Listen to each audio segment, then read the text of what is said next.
বর্তমান analysis Orion Pharma আমরা এটাকে দুইভাবে অ্যানালাইসিস করতে পারি। প্রথমে আমরা রিট্রেসমেন্ট এন্ড পুল ব্যাকের একটা অ্যানালাইসিস করি। রিট্রেসমেন্ট 61.8%, রিট্রেসমেন্ট 61.8%, সুতরাং এটার আমরা পুল ব্যাক 161.8%।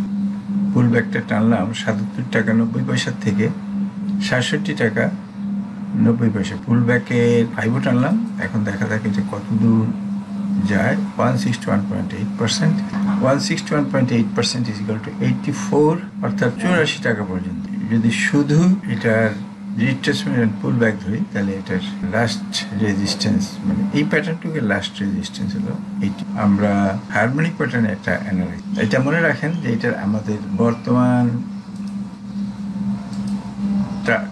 টার্গেট হলো, অর্থাৎ কিনা আমরা আগের অ্যানালাইসিসটা শুধু চিহ্ন দিয়ে রাখলাম।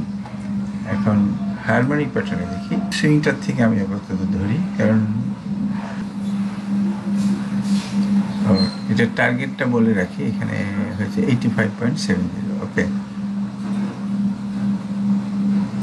এবার আমরা সিল্কো পিএসএল এর অ্যানালাইসিস করব। এটাও রিট্রেসমেন্ট এন্ড পুল ব্যাকের অ্যানালাইসিস হবে। আমি এটাকে দেখার সুবিধার জন্য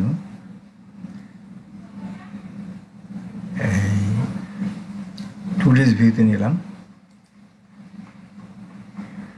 এটা রিট্রেসমেন্ট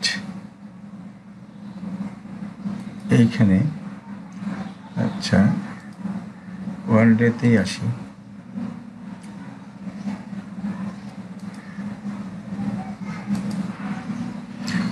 বোলিংয়ের ব্যান্ডে যেহেতু টাচ করছে, এই জন্য ধরে নেওয়া যায় যে সেইখান থেকে বোলিংয়ের ব্যান্ড, মিড বোলিংয়ের ব্যান্ডে টাচ করছে, ধরে নেওয়া যায় যে সেখান থেকে উঠবে।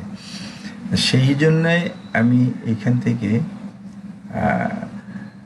রিট্রেসমেন্ট অ্যান্ড পুল ব্যাকের হিসাব করতেছি।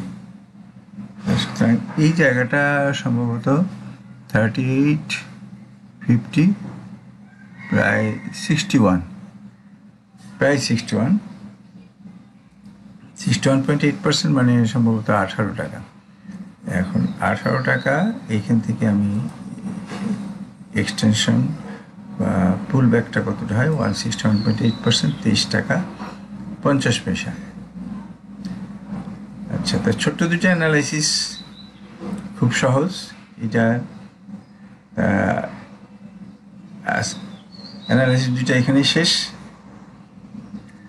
যদি যেমন এইটা বা আগেরটা এই ফার্দার কোনো ইমপ্রুভমেন্ট থাকে, আমি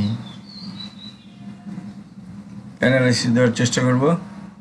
সাবস্ক্রাইব করে সাথে থাকেন যেন আপনি অ্যানালাইসিসটা পেতে পারেন। ধন্যবাদ সাথে থাকার জন্য।